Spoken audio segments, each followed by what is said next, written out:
সামনে যাচ্ছে, সামনে যাচ্ছে।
প্রথমেই বলি আমি যে আমাদের যে দরজপাড়া রাস্তাটা ছিল ওই ড্রেনটা একদম জাম্প হয়ে বন্ধ হয়েছিল।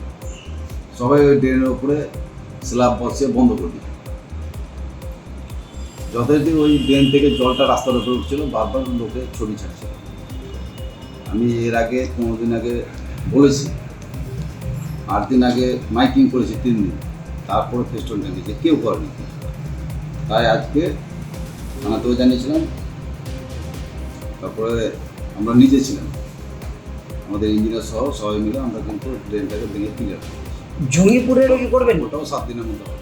আর জঙ্গিটালের যে নিকাশি সেটা তো পুরোপুরি বন্ধ হয়ে আছে অবৈধ দোকানের জন্য, যেটা ফুলতলার টু না, ওটা এক এক করে হচ্ছে।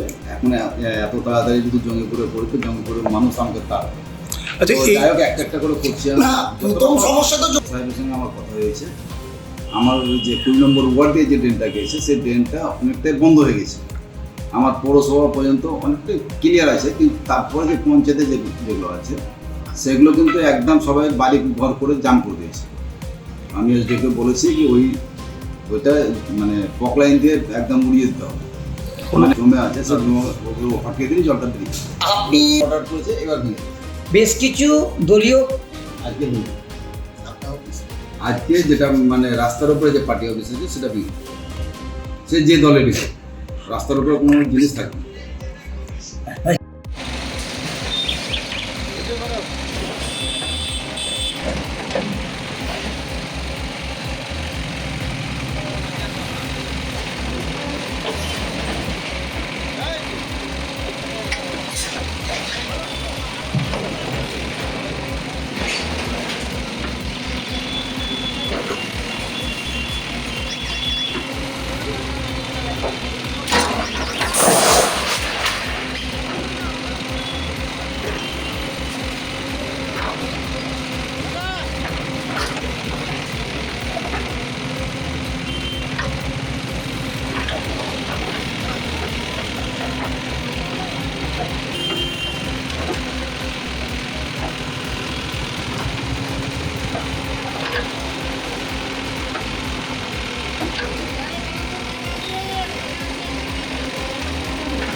ভাঙা না এগুলো ভাঙবে পুরো নিয়ে যাবে।